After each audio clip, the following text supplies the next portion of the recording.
चलिए भाई, the smart vision classes में आप लोगों का हार्दिक स्वागत और अभिनंदन है। मैं विपिन सिंह। आज हम लोग स्टार्ट कर रहे हैं आपके टीजीटी एलटी के लिए नए न्यू बैच को स्टार्ट किया गया है। इसी के साथ साथ सबसे पहली चीज़ क्या है कि यहाँ पे हम लोग पूरी डिटेल क्लास को लेकर अब चलेंगे। ठीक है, यह क्लास जो है हमारी वो आपके ऐप पे भी मिलेगी और कुछ क्लासेज हम लोग क्या है यूट्यूब पे फ्री भी डाल रहे हैं। ठीक भैया, तो हम लोग स्टार्ट यहीं से करते हैं। तो सबसे पहले क्या है कि जब किसी भी विषय को हम लोग प्रारंभ करेंगे, कोई भी विषय अगर हम प्रारंभ करते हैं तो उसकी सबसे बड़ी चीज़ क्या होती है कि भाई हम उसका एक सामान्य परिचय जाने। किसी भी कोई भी कार्य अगर हम करना चाहेंगे तो पहले उसकी हम एक भूमिका बनाते हैं, ये उसके विषय में जानते हैं कि यह कार्य करेंगे तो हमारा इसके लिए क्या, हमारा इसका वाइड इफेक्ट पड़ेगा, क्या हमारे लिए पॉजिटिव इफेक्ट पड़ेगा। दोनों चीज़ देखकर हम क्या है यहाँ पे चलते हैं। उसी तरह जब हम किसी भी विषय को का अध्ययन करते हैं तो उस विषय के विषय में भी हमको क्या है एक सामान्य परिचय रखना जरूरी होता है। ठीक भैया, एक सामान्य परिचय रखना जरूरी होता है। और हम लोग जो अपनी पहली क्लास ले रहे हैं, ये हमारी क्लास क्या है, पेड बैच है। अब इस क्लास को हम लोग ऐप पे और यूट्यूब पे दोनों पर लेकर चल रहे हैं। तो इसमें शुरुआत में क्या है, टीजीटी पीजीटी के जो इतिहास विषय में, उस इतिहास विषय के एक सामान्य परिचय सबसे पहले हम लोग यहाँ पे स्टार्ट करते हैं। ठीक है, अब इसमें क्या है, शुरुआत सामान्य परिचय में सबसे पहले हम यहाँ करते हैं कि भाई इतिहास के विषय में अगर हम इतिहास विषय पढ़ रहे हैं, इतिहास विषय में जान रहे हैं, तो यह इतिहास विषय है क्या, क्यों हमारे लिए क्यों आवश्यक है, भाई क्यों हम पढ़ते हैं। अगर आयोग ने आपके सिलेबस में आपको किसी विषय पे अगर रख रहा, सिलेबस में जो चीजें डाल रहा है तो क्यों डाल रहा है, उसका कुछ न कुछ तो कारण अवश्य होगा। ठीक है, तो हम यहाँ पे इसी को देखते हुए आगे बढ़ते हैं, साथ चलते हैं। यहाँ पे पहला आपका क्या आता है भाई, इतिहास क्या है। अगर हम देखते हैं कि इतिहास क्या है, इतिहास के विषय में जानते हैं, इसकी जब हम व्याख्या करते हैं तो इतिहास जो है यह दो शब्दों से मिलकर बना हुआ है। कौन कौन शब्द हैं इतिहास, इति, धन ह और धन आस। यह संस्कृत के दो शब्द से मिलकर, तीन शब्द से मिलकर बना है। क्या बना भाई, इति, ह और आस। इसका जो अर्थ होता है, इसका जो शाब्दिक अर्थ होगा वो क्या होगा भाई, कि निश्चित रूप से ऐसा ही हुआ है। क्या होता है, निश्चित रूप से, इसका जो शाब्दिक अर्थ होता है निश्चित रूप से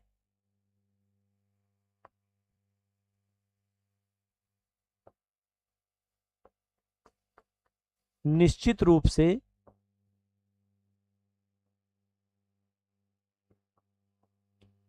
ऐसा ही हुआ है।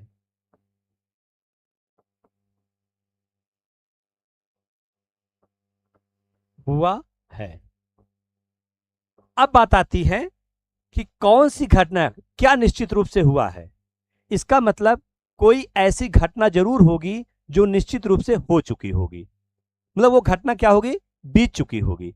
जब हम उस घटना, बीती हुई घटनाओं का जब उल्लेख करेंगे, और वो ऐसी घटना होगी जो घटना हमारे लिए आवश्यक होगी, हमें जानने के लिए आवश्यक होगी, हमारे देश काल परिस्थितियों के लिए आवश्यक होगी, इस चीजों को जब देखते हैं तो हम जब उसका अध्ययन करते हैं तो उसका अध्ययन हम किस में करते हैं, उसमें हम इतिहास में उसका अध्ययन करते हैं।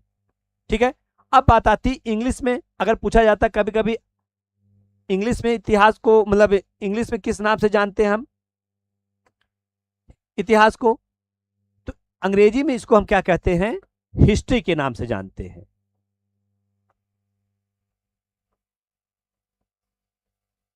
हिस्ट्री के नाम से ये अंग्रेजी शब्द है। अब बात आती है कि अंग्रेजी शब्द हिस्ट्री, हिस्ट्री किससे बना हुआ है। तो आपको पता होगा जो प्राचीन जो शब्दावलियां, जो चीजें बनाई गई हैं, वो सबसे पहले कहां कब बनी हुई हैं, वो लैटिन से ज्यादा परिवर्तित हुई हैं। जो यूरोपीय भाषाओं में जो चीजें बनाई गई सबसे पहले क्या है, लैटिन से बनी हुई हैं।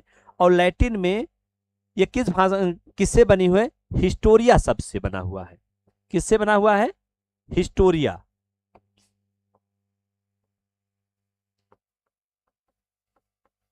हिस्टोरिया से बना हुआ है। और जिसका शाब्दिक अर्थ होता है, इसका शाब्दिक अर्थ क्या होता है भाई, इसका शाब्दिक अर्थ होता है अन्वेषण या खोज। क्या होता है? अन्वेषण। अन्वेषण या इसे कहते हैं खोज। तो इतिहास क्या है? इतिहास अंग्रेजी के हिस्ट्री शब्द से, अंग्रेजी का क्या कहते हैं, इतिहास जो है अंग्रेजी का हिंदी रूपांतरण है। किसका रूपांतरण? हिस्ट्री शब्द का रूपांतरण है। और यह किससे मिलकर बना है? यह लैटिन भाषा के, कौन सी भाषा थी ये? लैटिन भाषा। लैटिन भाषा, लैटिन भाषा के हिस्टोरिया शब्द से बना हुआ है। ठीक भैया, किससे बना है? लैटिन भाषा के हिस्टोरिया शब्द से बना हुआ है। तो उसे क्या कहते हैं? हम इतिहास कहते हैं। अब अगर सामान्य रूप से अगर हम पढ़ते हैं कि अगर सामान्य रूप से हम इसकी परिभाषा के रूप में अगर रखते हैं तो यह कौन सी ऐसी घटना है जो घटना बीत चुकी है, कि जो निश्चित रूप से हो चुकी है, वह कौन सी घटना हो सकती है? जब हम इस घटना की बात करते हैं तो सबसे पहले क्या है कि अतीत की बीती हुई, अगर हम इसको एक लाइन में देखते हैं कि अतीत की बीती हुई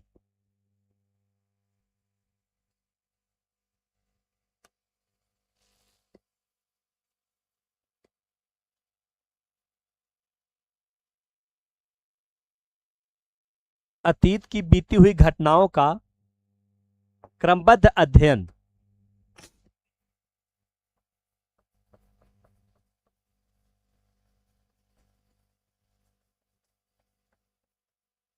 बीती हुई घटनाओं का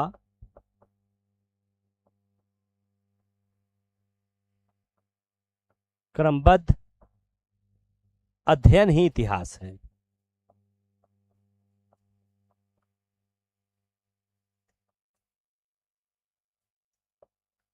इतिहास है।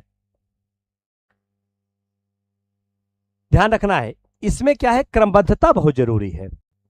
अगर हम किसी भी विषय को पढ़ते हैं, जैसे कहते हैं अगर विज्ञान आप पढ़ते हैं तो विज्ञान में सीधे कह देते हैं सुसंगठित, सुव्यवस्थित, क्रमबद्ध ज्ञान। उसी प्रकार क्या है इस इतिहास विषय में क्या है, सबसे पहली चीज कि क्रमबद्धता बहुत जरूरी होती है। क्या होती है भाई? क्रमबद्धता। क्रमबद्धता जो होती है वो बहुत जरूरी होती है। ठीक भैया, तो क्या है यहाँ पे, तो अतीत की बीती हुई घटनाओं का जब हम क्रमबद्ध रूप से अध्ययन करते हैं वह क्या है आपका? क्रमबद्धता। तो उसी कहते हैं इतिहास। सर फाइनली बहुत टाइम के इंतजार के बाद आपकी थ्योरी की क्लास स्टार्ट होगी। बिल्कुल बिल्कुल भाई, स्टार्ट हो चुकी है।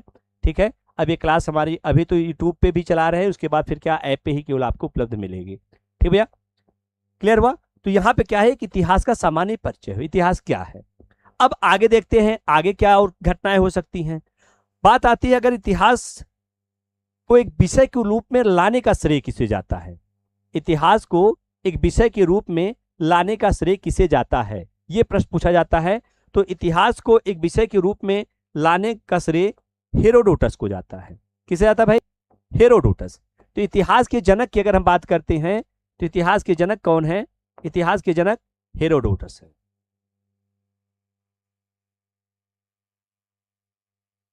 कौन थे भाई? हेरोडोटस।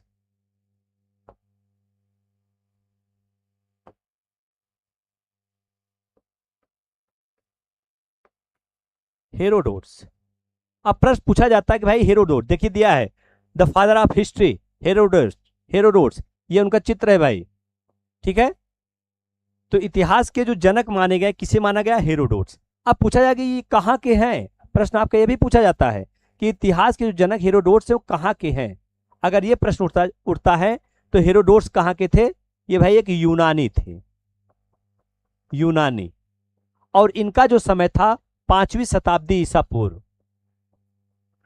5वीं शताब्दी ईसा पूर्व, ईसा पूर्व इनका समय था। कहां के थे ये? यूनान के थे। इसके बाद बात आती है भाई कि अगर हेरोडोटस, अब इनको इतिहास के जनक के रूप में क्यों माना गया, कारण क्या था भाई? ये भी प्रश्न उठता है कि अगर इनको इतिहास का जनक माना गया तो क्यों माना गया? क्या इसके पहले किसी ने इस तरह चीजें लिखी ही नहीं थी? किसी ने इस तरह चीजें बनाई ही नहीं थी? तो नहीं, जो लोगों ने इन चीजों को लिखा था इतिहास के विषय में, बहुत सारे ग्रंथों की रचना इसके पहले हो चुकी थी। अगर देखा जाए इसके पहले बहुत सारे ग्रंथों की रचना हो चुकी थी, लेकिन यहां पर इन्होंने जब लिखना शुरू किया तो इन्होंने उस विषय में क्रमबद्धता लाना शुरू किया। क्या लाया भाई? क्रमबद्धता लाना शुरू किया। और इसी क्रमबद्धता लाने के कारण ही सर्वमान्य रूप से इन्हें इतिहास का पिता कहा जाता है या इतिहास का जनक कहा जाता है। दूसरी चीज, एक इन्हीं से जुड़ा हुआ, अब इनकी पुस्तक पूछी जाती भाई, पूछी जाती कि इन्होंने कौन सी पुस्तक लिखी है, तो इनके द्वारा एक पुस्तक लिखी गई है और पुस्तक का क्या नाम है? बहुत बहुत महत्वपूर्ण पुस्तक है। तो इनकी अगर हम पुस्तक की बात करते हैं, पुस्तक कौन सी पुस्तक है? इनकी पुस्तक की हम बात करते हैं तो इनकी पुस्तक का नाम है हिस्टोरिया, सॉरी हिस्टोरिका। हिस्टोरिका कौन सी पुस्तक है भाई? हिस्टोरिका। तो इनकी महत्वपूर्ण जो पुस्तक है वो कौन सी पुस्तक है? हिस्टोरिका पुस्तक इनकी महत्वपूर्ण पुस्तक में आती है।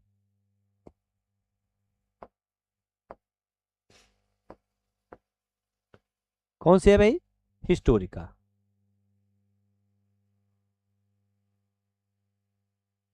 इनकी महत्वपूर्ण पुस्तक के रूप में आती है। इसी पुस्तक में सबसे पहली बार इंडिया शब्द का उल्लेख मिलता है। तो प्रश्न पूछा जाता है कि पहली बार इंडिया का उल्लेख किसमें मिलता है, किसकी पुस्तक में मिलता है? तो ज्यादा से ज्यादा लोगों के दिमाग में बैठ जाता है, वो अक्सर लोग बता देते इंडिका पुस्तक में। नहीं, इंडिका में नहीं। सबसे पहले इंडिया शब्द का जो उल्लेख किया था वो इन्होंने किया था, हेरोडोटस ने किया था, अपनी पुस्तक हिस्टोरिका में ही किया था।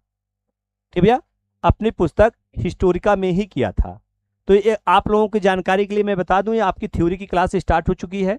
ठीक है, और जो ये क्लास आपकी चल रही है, ये आपकी क्लास आपके ऐप पे भी, ऐप आप लोग डाउनलोड कर लीजिए, क्योंकि आगे हम लोग रेगुलर जो क्लास लेकर चलेंगे ऐप पे ज़्यादा क्लासेस चलेंगी। कुछ क्लास आपको यूट्यूब पे ही मिल पाएंगी, सारी क्लासेस यूट्यूब पे उपलब्ध नहीं हो सकती। ठीक भैया, तो यहाँ पे क्या है? पुस्तक कौन सी? हिस्टोरिका। इस पुस्तक में इन्होंने पहली बार इंडिया शब्द का उल्लेख किया। अब बात आती, इंडिया शब्द का जब उल्लेख किया तो कहां पे इंडिया शब्द का उल्लेख किया, किस घटना में किया था इंडिया शब्द का उल्लेख? तो थोड़ा सा हम इसकी चर्चा करते हैं। जब इंडिया शब्द की बात करते हैं, इंडिया का सर्वप्रथम उल्लेख, इंडिया मतलब भारत के लिए सर्वप्रथम उल्लेख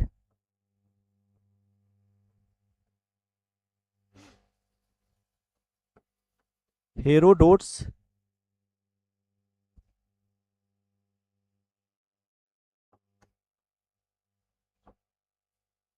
की पुस्तक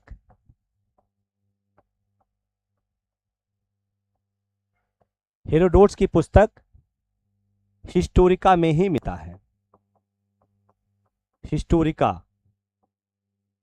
हिस्टोरिका में मिलता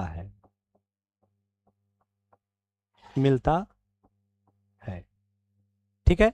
अब अगर ये मिल रहा है, हिस्टोरिका में मिल रहा है, तो भाई क्या चीज रही होगी, वो कौन सी ऐसी घटना रही होगी जो इनमें प्राप्त हुआ होगा? ठीक भाई, हिस्टोरिका में ये सबसे पहले क्या है? प्राप्त हुआ है, मिला है। इसकी एक घटना है। घटना क्या थी? घटना को ध्यान समझिएगा।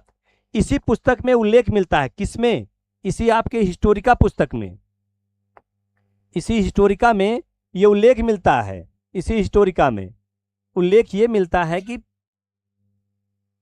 पहली बार उल्लेख जो मिलता है सिंध प्रांत का उल्लेख मिलता है, और सिंध प्रांत के, सिंध क्षेत्र के लिए ही इंडिया शब्द का उल्लेख मिला है। और उसमें इन्होंने कहा कि जो इंडिया मतलब सिंध के लिए इन्होंने कहा, सिंध के लिए इन्होंने क्या शब्द प्रयोग किया? इंडिया शब्द प्रयोग किया। इंडिया। ईरानी शासक, कौन शासक थे? ईरानी शासक, ईरानी शासक दारा प्रथम, दारा प्रथम, इनको डेरियस प्रथम भी कहा जाता है। डेरियस प्रथम, दारा प्रथम, इनको ही डेरियस प्रथम के नाम से जाना जाता है। तो सबसे पहले इन्होंने कहा, जो सिंध के लिए इन्होंने इंडिया शब्द का प्रयोग किया, और इंडिया जो है ये ईरानी शासक दारा प्रथम की 20वीं क्षत्रपी थी। कौन सी थी भाई? 20वीं क्षत्रपी थी, 20वीं क्षत्रपी थी, मतलब 20वां क्षत्रपी मतलब प्रांत था।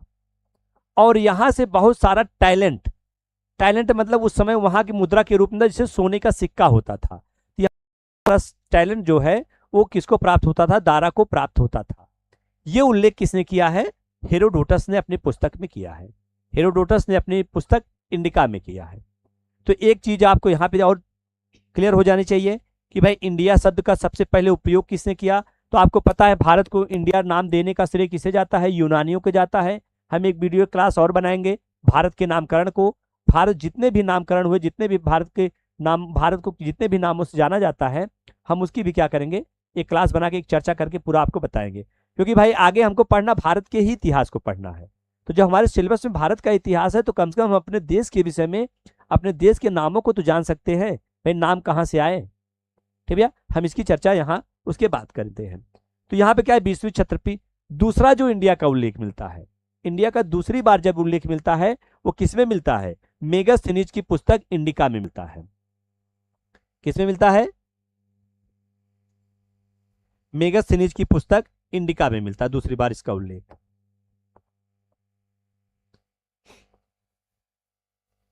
ठीक भैया, दूसरी बार जो उल्लेख मिलता है मेगास्थनीज की इंडिया का दूसरी बार उल्लेख मेगास्थनीज की पुस्तक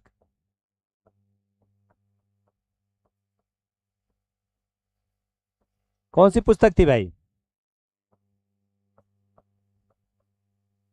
इंडिका में मिलता है। किसमें मिलता है? इंडिका में मिलता है। पुस्तक का नाम ही इंडिका था, इंडिका में मिलता है।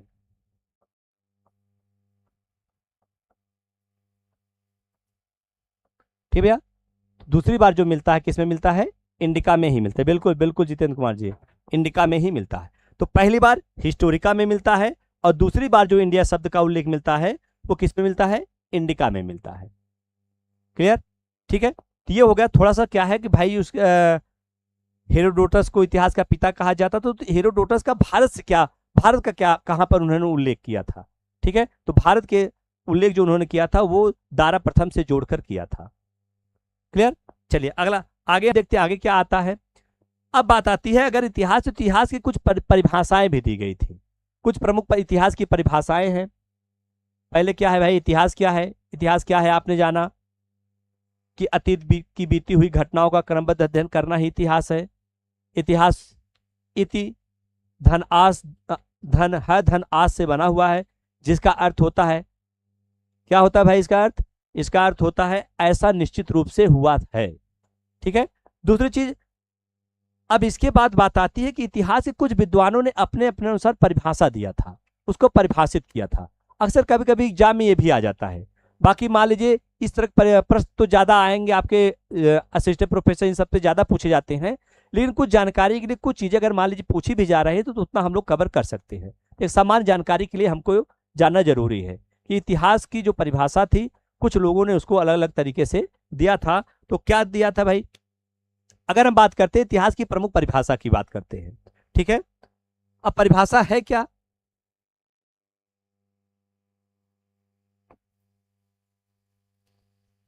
परिभाषा क्या भाई? कि वह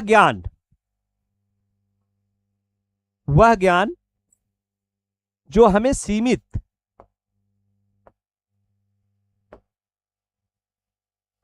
वह ज्ञान जो हमें सीमित साहित्य और पुरातत्व से प्राप्त होता है उसे इतिहास कहते हैं।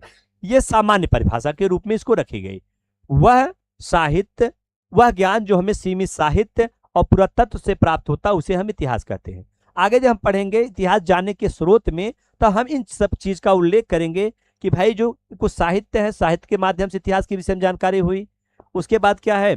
पुरातत्व के विषय में, पुरातत्व के अंतर्गत ही आपके अभिलेख आ जाते हैं, सिक्के आ जाते हैं, बहुत सारी चीजें उसमें आपको प्राप्त होंगे। तो ठीक है, उसके माध्यम से हमें इतिहास के विषय में जानकारी प्राप्त होती है। ठीक है, इसी के साथ साथ दूसरी चीज, कुछ इतिहास का, एक इतिहासकार थे ब्रिटेन के जिनका नाम था E.H. कार, उनका नाम ही था E.H. कार, और उनकी एक प्रसिद्ध पुस्तक है, और उस पुस्तक का नाम ही है क्या, व्हाट इज द हिस्ट्री, इतिहास क्या है। उनकी पुस्तक का नाम ही है व्हाट इज द हिस्ट्री, या इतिहास क्या है। उस पुस्तक में ही उन्होंने लिखा, देखिए उन्होंने लिखा कि इतिहास अतीत और वर्तमान का क्या है, अनवरत संवाद है। क्या भाई, इतिहास अतीत और वर्तमान की क्या है, अनवरत संवाद है। कहने का मतलब अतीत जो चीजें बीत चुकी हैं और जो आगे क्या है जो चल रहा है, इन दोनों के बीच का जो संवाद, कहने का मतलब कि हम अतीत के विषय में पढ़ते हैं, अतीत के विषय में जानते हैं, इस चीज को तो वही उन्होंने संवाद शब्द यूज किया। ठीक है, बिल्कुल। What is the history, E.H. Car. अक्सर इस प्रश्न पूछा जाता है कि इतिहास क्या है, किसकी पुस्तक है, ये अक्सर प्रश्न पूछा जाता है भाई। तो थोड़ा सा हमको इसको भी ध्यान में रखना है कि पुस्तक का नाम है तो पुस्तक के विषय में पूछा भी जाता है। ठीक है, तो इनकी पुस्तक का नाम ही क्या था, इतिहास क्या है। किसके नाम था, किसकी पुस्तक है ये E.H. कार की पुस्तक है। किसकी पुस्तक है भाई, E.H. कार की पुस्तक है। ठीक है, इतिहास क्या है। अक्सर ये भी कूट मिलाने के लिए एग्जाम में आ जाते हैं, कूट भी मिलाया जाता है। ठीक है, और एक चीज और ध्यान रखिएगा, मान लीजिए जो LT से बच्चे जुड़े हुए हैं, LT के बच्चे जो होंगे वो जब थ्योरी की क्लास पढ़ते हैं तो उनको आने वाले इसमें तो हम तो LT का ऑलरेडी आपका प्रैक्टिस सेशन लेकर चल ही रहे हैं, लगभग 12:30 बजे से आपका 2 बजे तक क्लास चलती ही है। लेकिन इसी के साथ साथ जब थ्योरेटिकल क्लास आप पढ़ते हैं तो उन बच्चों को आगे मेंस के लिए भी बहुत सुविधा मिल जाएगी। ठीक है, वो बच्चे अगर देख रहे हैं क्लास तो अच्छी तरीके से इसको देखेंगे, बहुत सारी चीजें आपके उस बेस पर ही उस पर लिखने को आपको शब्द मिल जाएंगे, अच्छे अच्छे वर्ड मिल जाएंगे जिसको आप अच्छे से लिख सकते हैं। ठीक भैया, तो यहाँ पर मेंस में क्या होता है कि हर चीज को कनेक्ट करके लिखा जाता है। मेंस में आपका रटा रटाया चीजें नहीं काम करती, क्योंकि प्रश्न क्या पूछे कोई पता नहीं, तो उसको एक कनेक्ट करके लिखा जाता है। तो हमको क्या है, एक चीज को दूसरी चीज से जोड़ कर लिखना है। ठीक भैया, तो यहाँ पे क्या है, ब्रिटेन के इतिहासकार जो थे E.H. कार, इन्होंने अपनी पुस्तक इतिहास क्या में लिखा कि इतिहास अतीत वर्तमान के बीच का क्या है, अनवरत संवाद है। ठीक भैया, आगे कुछ और विद्वान थे, कुछ आगे और लोगों ने बताया इतिहास के विषय में। जैसे अगर देखा जाए कि विद्वान थे जिनका नाम था, क्या नाम था भाई उनका, लॉर्ड बेकन। लॉर्ड बेकन का मत है, लॉर्ड बेकन का मत था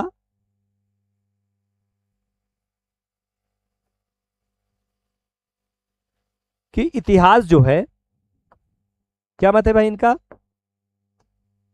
इतिहास लोगों को बुद्धिमान बनाता है। लॉर्ड बेकन ने कहा कि इतिहास लोगों को क्या बनाता है, बुद्धिमान बनाता है। इसी के साथ साथ एक इतिहासकार बर्नी है जो मध्यकालीन इतिहासकार थे, इनके विषय में आप जानते भी होंगे। इतिहासकार बर्नी ने कहा कि इतिहास जो है वो विज्ञानों की रानी है। क्या कहा भाई, इतिहास विज्ञानों की रानी है, इतिहास विज्ञानों की रानी है, इन्होंने कहा। और इसी के साथ साथ कुछ और विद्वान थे जिन्होंने इतिहास के विषय में बताया, और इनका क्या था भाई, प्रोफेसर ब्यूरी। ब्यूरी ने क्या कहा, ब्यूरी के मत से इतिहास विज्ञान है, न कम न ज्यादा।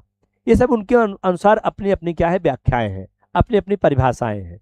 ठीक है, उन विद्वानों, और ये सब विद्वानों की इन परिभाषाओं को भी एग्जाम में उठाया जाता है। ठीक भैया, ये सब प्रश्न में आपके उठाए जाते हैं, ये किसने कहा, तो इसको भी ध्यान में रख के चलते हैं। तो इसीलिए क्या है, हम कुछ चीजों को यहाँ पे इसलिए ऐड कर दिए हैं कि मान लीजिए आगामी परीक्षाओं में बहुत सारे लोग अन्य परीक्षाओं में बैठते होंगे, हो सकता है कोई लोग GDC में भी बैठे, तो उन समय तक इस तरह चीजें ज्यादा पूछी जाती है। ठीक है, कुछ लोग नेट से जुड़े होंगे, नेट देना चाहते होंगे, नेट में इस तरह के प्रश्न आपके अक्सर पूछे जाते हैं, नेट JRF के लिए जो तैयारी करते हैं बच्चे। ठीक है, इसीलिए क्या सामान्य परिचय में हमने कुछ चीजें को भी इसमें ऐड कर दिया है।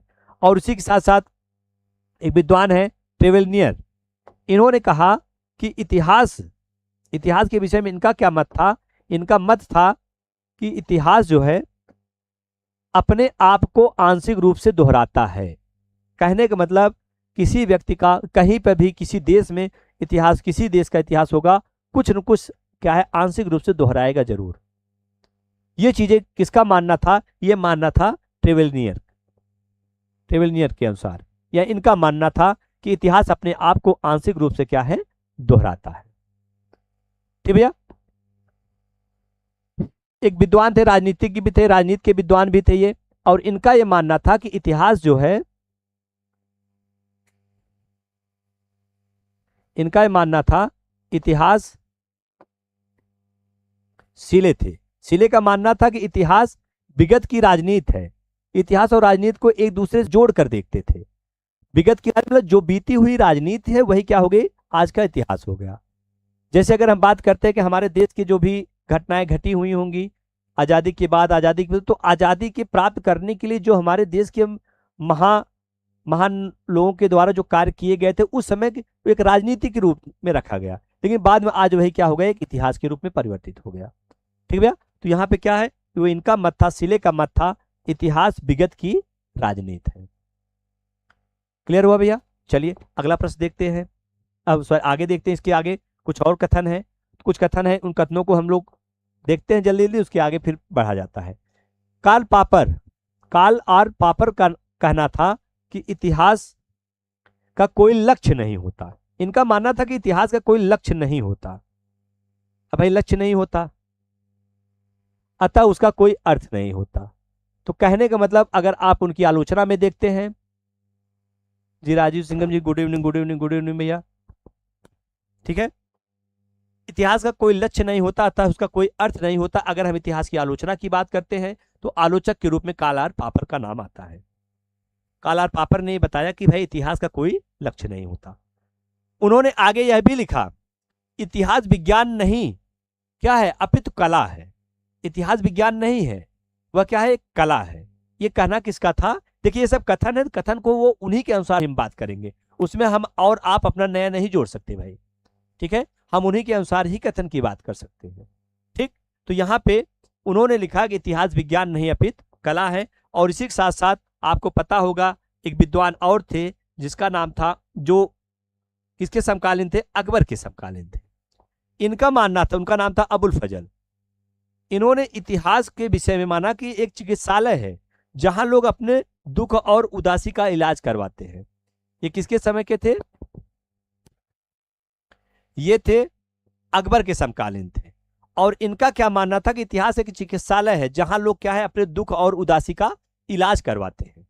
ये इनका कहना था, अबुल फजल का कहना था। लेकिन उसी के साथ साथ महाभारत में क्या कहा गया, थोड़ा हम इस पर भी ध्यान रखते हैं कि महाभारत में कहा गया है कि ऐसी प्राचीन रुचिकर कथा, क्या कहा गया भाई, ऐसी प्राचीन रुचिकर कथा जो धर्म, अर्थ, काम तथा मोक्ष में सहायता प्रदान करती है उसे इतिहास कहते हैं। कहने का मतलब जिन्होंने कहा कि महाभारत में क्या कहा गया कि ऐसी रुचिकर कथा जो धर्म, अर्थ, काम और मोक्ष में सहायता प्रदान करती है वही इतिहास कहलाता है। यही नहीं, आपके अथर्ववेद में कहा गया कि अथर्ववेद में क्या कहा गया भाई, अगर हम बात करते हैं तो अथर्ववेद में इतिहास और पुराण को पंचम वेद कहा गया है। क्या कहा गया भाई, अथर्ववेद में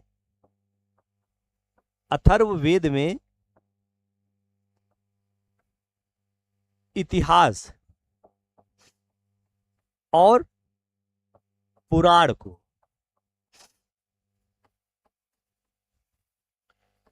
पंचम वेद कहा गया।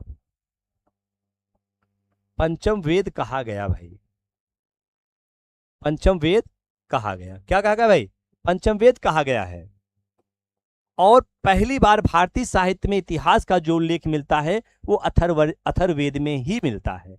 ठीक है, तो अगर भारतीय साहित्य की बात करते हैं तो अथर्ववेद में ही सबसे पहले इतिहास का उल्लेख मिलता है।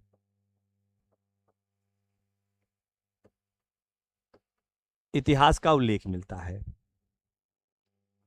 प्रथम उल्लेख मिलता है।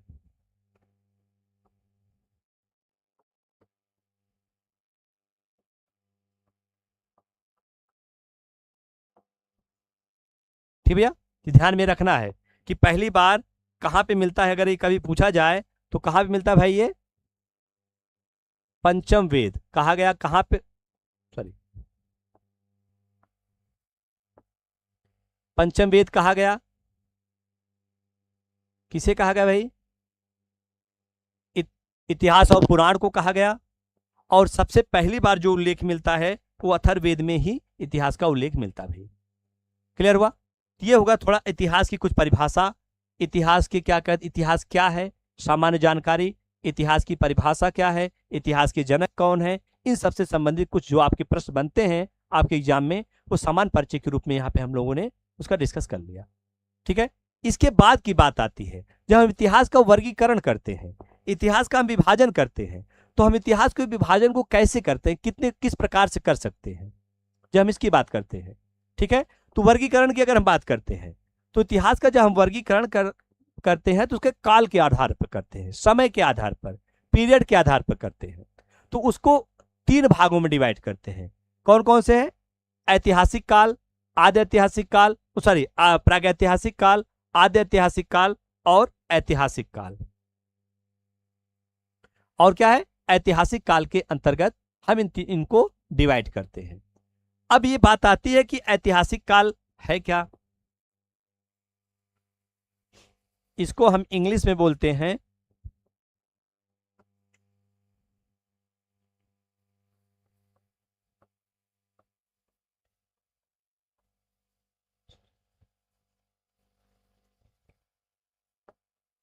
हिस्टोरिक टाइम या age, pre historic age,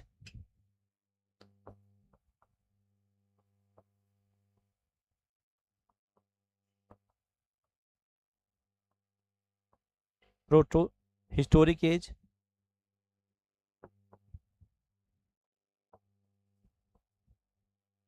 pre historic age, proto historic age और हिस्टोरिक एज।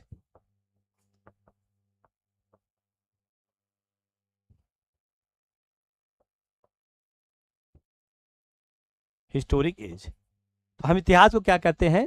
3 भागों में डिवाइड करते हैं। किसके आधार पर? काल के आधार पर या समय के आधार पर। कौन कौन से हैं? प्रागैतिहासिक काल, आद्य ऐतिहासिक काल और ऐतिहासिक काल। अब बात आती है कि प्रागैतिहासिक काल क्या है। यह उस समय की बात होती है, यह वह काल जिस समय मनुष्य को लिपि और लेखन कला का ज्ञान नहीं था। सबसे बड़ी चीज, सबसे बड़ा अंतर यही होता है कि वह उस समय की उल्लेख करता है जिस समय मनुष्य को लिपि और लेखन कला का ज्ञान नहीं था। उसे हम क्या कहते हैं? प्रागैतिहासिक काल के अंतर्गत रखते हैं।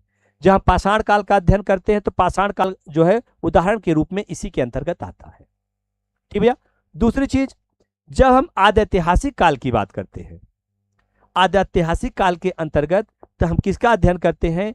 यह उस समय की बात करता है जिस समय मनुष्य को लिपि का ज्ञान था, मतलब लेखन कला का ज्ञान था, लेकिन उस मनुष्य क्या था, जो चीजें लिखी, क्या उन्होंने लिखा, क्या पढ़ा, आज तक उसके विषय में किसी को कोई ज्ञान नहीं हो पाया या कोई उसको अभी तक पढ़ नहीं पाया। ठीक है, तो इसका जब हम उदाहरण के रूप में रखते हैं तो किसके अंतर्गत आता है? ये आ जाता है किसके अंतर्गत? ये आता है इसी में उदाहरण के रूप में, जिसको हड़प्पा सभ्यता आप कह सकते हैं, और इसी में वैदिक काल को भी रखा जाता है।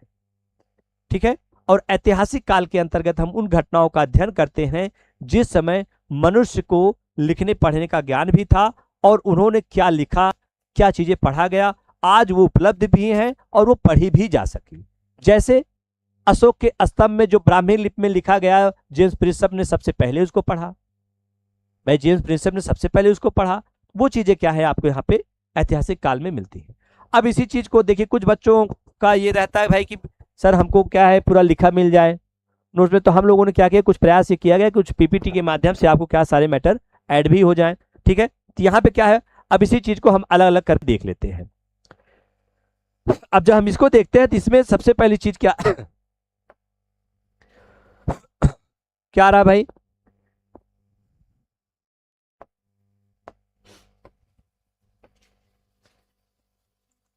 प्रागैतिहासिक काल।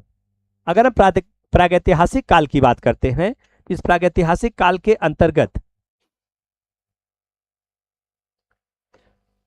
वह काल जहां पर लिखित साक्ष्य नहीं मिलता है और उस काल का इतिहास पूरा तात्विक उत्खनन पर निर्भर करता है, उसे प्रागैतिहासिक काल कहा जाता है। जैसे पाषाण काल।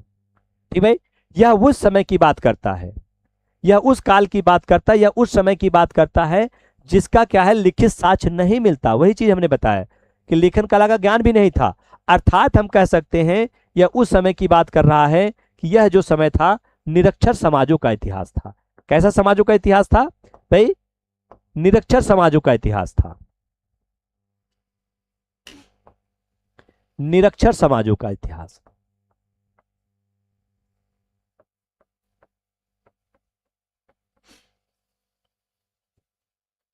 का इतिहास, निरक्षर समाजों का इतिहास कहने मतलब मनुष्य को लिखने पढ़ने का कोई ज्ञान इस समय नहीं था।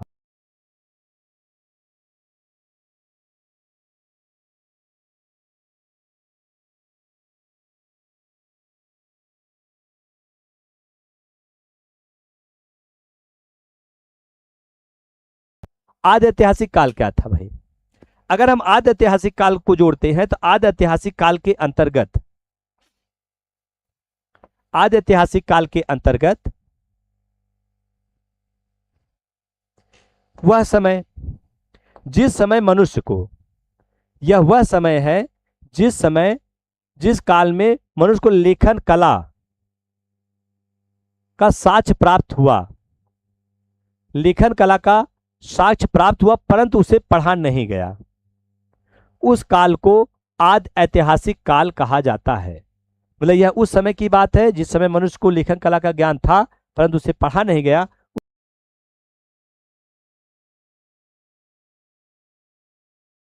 सभ्यता आते हैं, ठीक भैया, हड़प्पा और वैदिक सभ्यता इसके अंतर्गत आते हैं। क्लियर हुआ? चलिए अगला देखते हैं।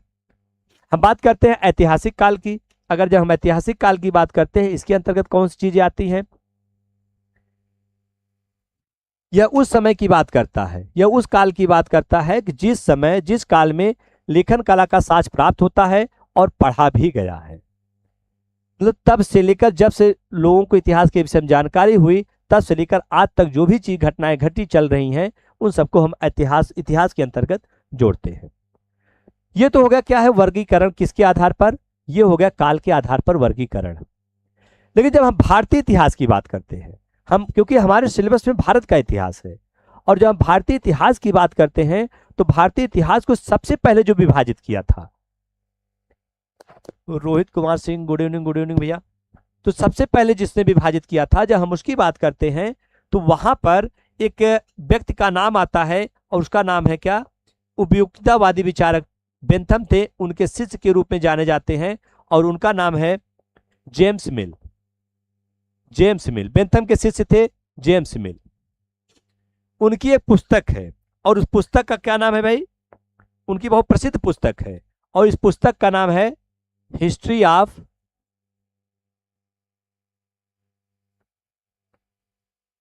पुस्तक का क्या नाम है? History of British India. History of British India इनकी पुस्तक का नाम है। और इसी पुस्तक,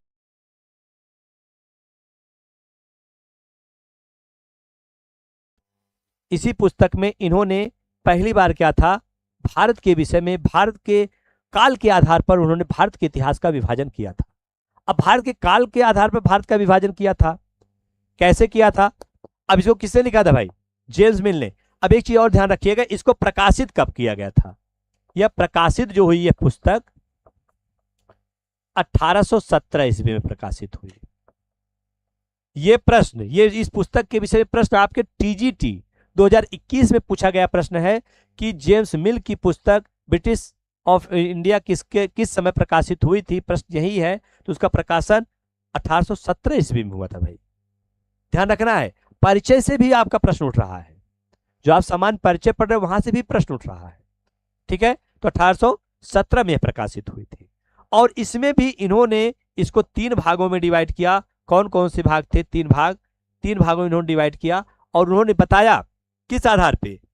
जैसे प्राचीन इतिहास को इन्होंने हिंदू काल नाम दिया, क्योंकि उस समय हिंदुओं का शासन चल रहा था भारत पे। भारतीय इतिहास को इन्होंने डिवाइड किया और प्राचीन इतिहास को हिंदू काल नाम दिया।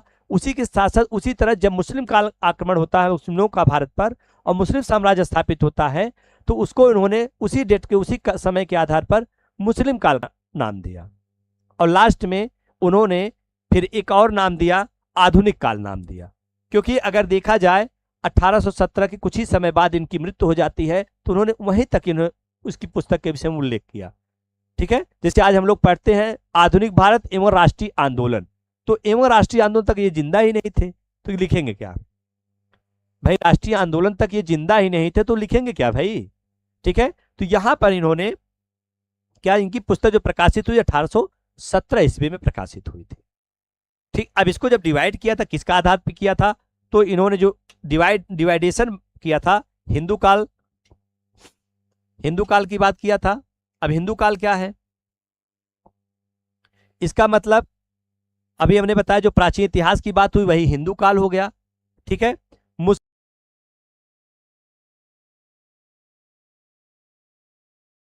और ब्रिटिश काल क्या था? इसे आधुनिक भारत के इतिहास के रूप में इन्होंने उसको ऐड किया था। ठीक है, तो इनकी पुस्तक कौन सी थी? British history of India, history of British India करके इनकी पुस्तक थी। तो इसको आप लिख सकते हैं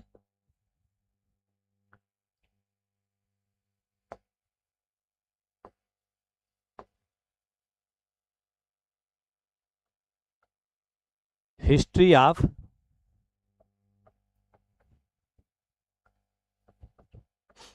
ब्रिटिश इंडिया।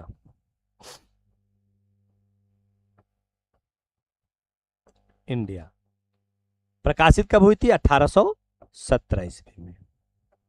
प्रकाशित कब हुई थी भाई? 1817 ईस्वी में इसका प्रकाशन किया गया था। ठीक है, तो इसको इन्होंने एक हिंदू काल कहा, उसको प्राचीन काल, मुस्लिम काल, मध्यकाल और ब्रिटिश काल क्या है? आधुनिक काल के रूप में इसको परिभाषित किया।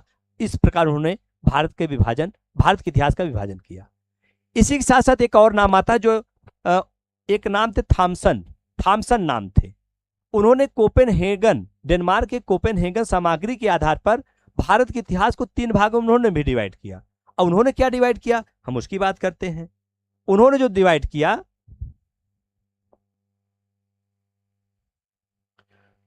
उन्होंने बताया कि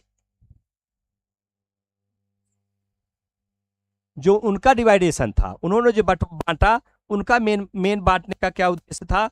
उन्होंने बताया कि भाई कोपेनहेगन के माध्यम से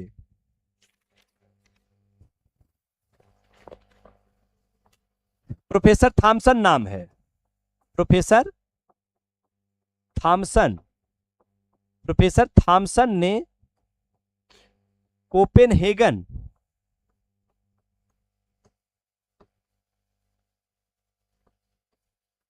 सामग्री के आधार पर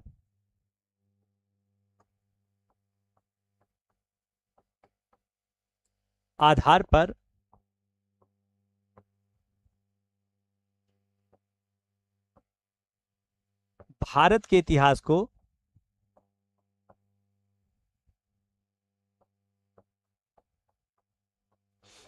भारत के इतिहास को 3 भागों में विभाजित किया।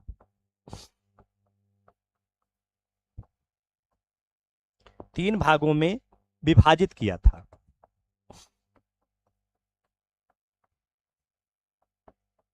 विभाजित किया। अब ये कौन सा भाग था? ये 3 कौन से भाग थे?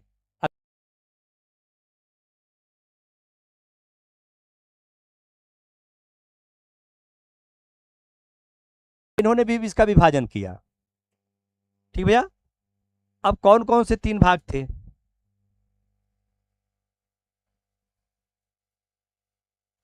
जिन्होंने विभाजित किया उनका मेन जो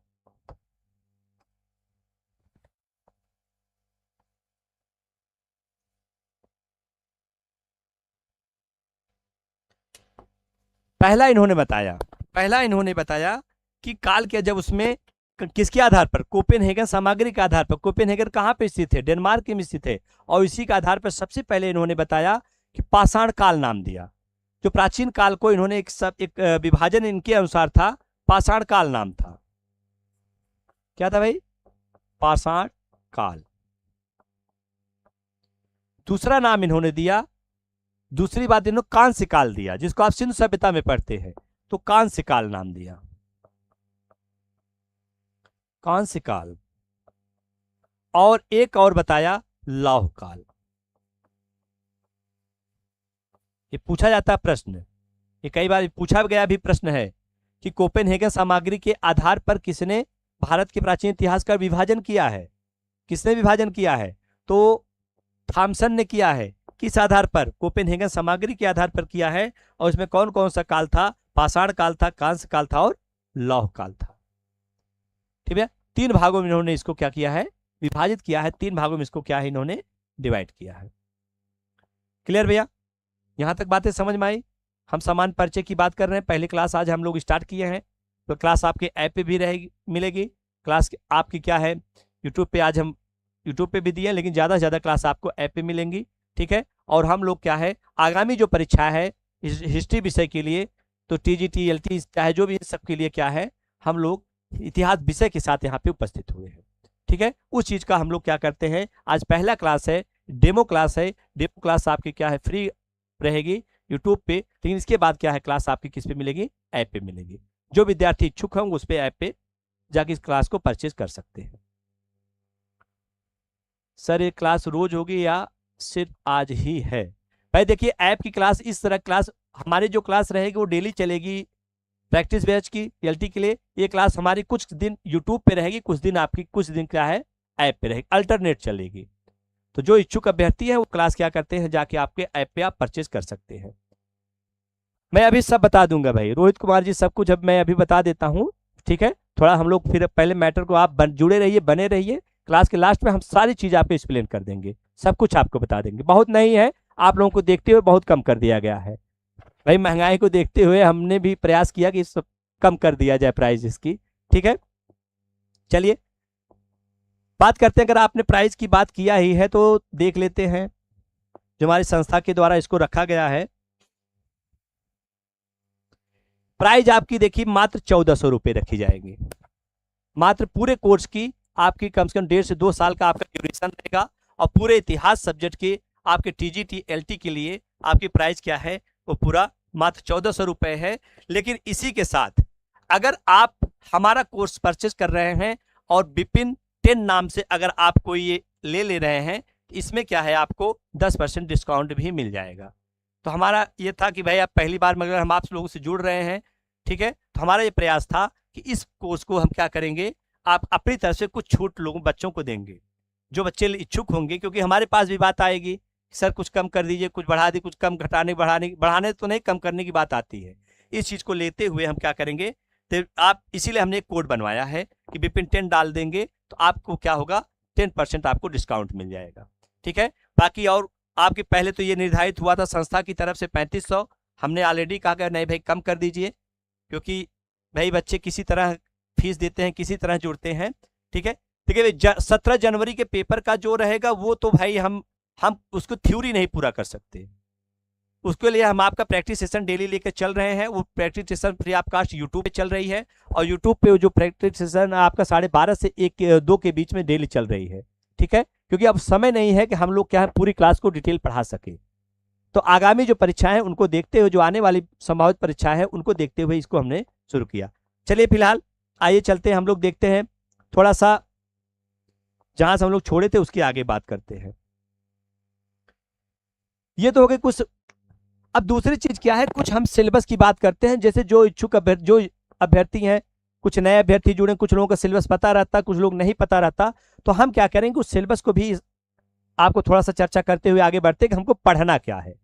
भाई जैसे अभी हमने कहा हम आपको ये पढ़ाएंगे, तो हम पढ़ाएंगे क्या आपको, तो उसके लिए जानकारी होनी चाहिए कि सबसे पहली चीज कि अगर आप इतिहास पढ़ रहे हैं तो आपको पढ़ना क्या है और किस विषय में, मतलब किस लेवल पे क्या पढ़ना है।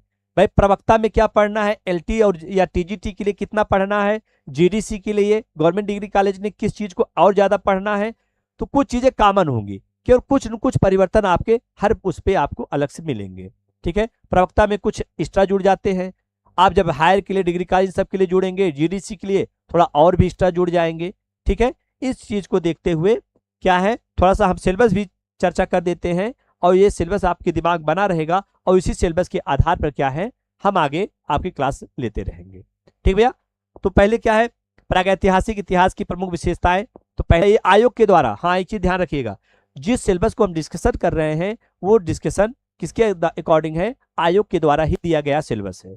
हम अपने अनुसार नहीं जोड़े, जो आयोग ने दिया है हम उसी की ही बात कर रहे हैं। ठीक भैया, तो यहाँ पे जब हम देखते हैं भाई प्रागैतिहासिक संस्कृतियों की प्रमुख विशेषताएं, तो ये आपका आयोग के द्वारा दिया गया, सिलेबस में लिखा गया है।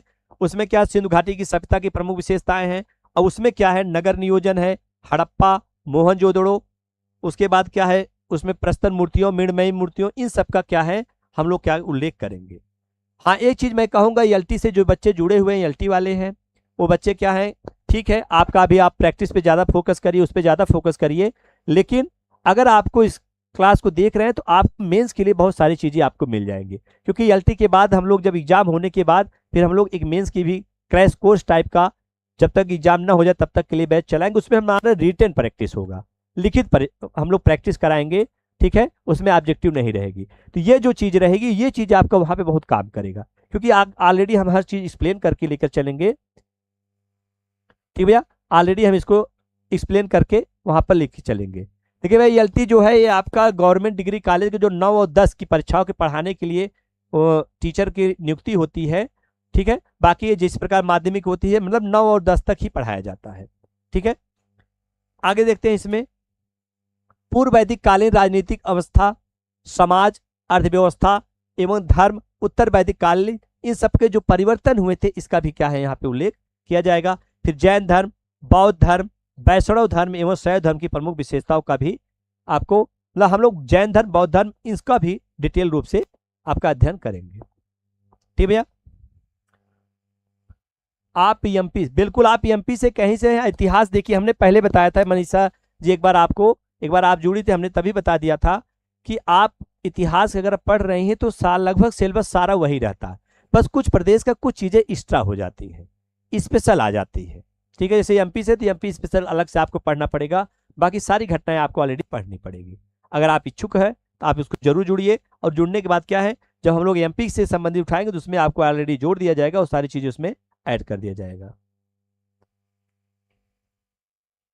नहीं, एमपी में आपका जो आप पढ़े होंगे उच्च स्तर का जो आपका जूनियर स्तर का एग्जाम होता है, और उसके उसी तरह यहाँ पे क्या एलटी और टीजीटी इस तरह करके एग्जाम कराता है आयोग। ठीक भैया, उसके बाद क्या अगला मौर्य काल है, मौर्यों की उत्पत्ति है, उसका क्या चंद्रगुप्त मौर्य की उपलब्धियां हैं, उसका शासन प्रबंध तथा सार्वजनिक कार्य, अशोक के अभिलेख, अशोक का धर्म प्रचार, उसके कल्याणकारी कार्य, अशोक का मूल्यांकन, मौर्य साम्राज्य के पतन के कारण, सारी चीजों को हम लोग, हाँ हाँ बिल्कुल बिल्कुल, एमपी स्टेट जो है उसी तरह क्या है, स्टेट जो कराता है शिक्षक भर्ती परीक्षाओं के लिए, ये क्वालिफाइंग परीक्षा होती है, लेकिन उसके बाद एक परीक्षा और आपकी होगी जो आपकी भर्ती परीक्षा होती है। ठीक है, लेकिन यहाँ पे अभी यूपी में चीजें लागू नहीं है, स्टेट लागू नहीं है, यूपी में डायरेक्ट परीक्षा होती है, और एलटी में तो पहली बार प्री और मेंस आयोग के द्वारा डाल दिया गया। चलिए अगला देखते हैं आगे, गुप्त वंश का राजनीतिक इतिहास। कहने मतलब भाई सिलेबस में आपका देखिए मौर्योत्तर काल नहीं है, ध्यान रखना, मौर्योत्तर काल यहाँ से हटा दिया, जिसमें आपका कुषाण, शुंग, इन सबको हटा दिया आपके सिलेबस में, प्रश्न भले पूछे तो ये आपको प्रवक्ता में मिलेगा, जब प्रवक्ता आप पढ़ेंगे वो सिलेबस में आपको उसमें मिल जाता है। यही कुछ चीजें आपका प्रवक्ता और इसमें टीजीटी एलटी में आपका अंतर आ जाता है। ठीक है, तो चंद्रगुप्त, समुद्रगुप्त, चंद्रगुप्त द्वितीय,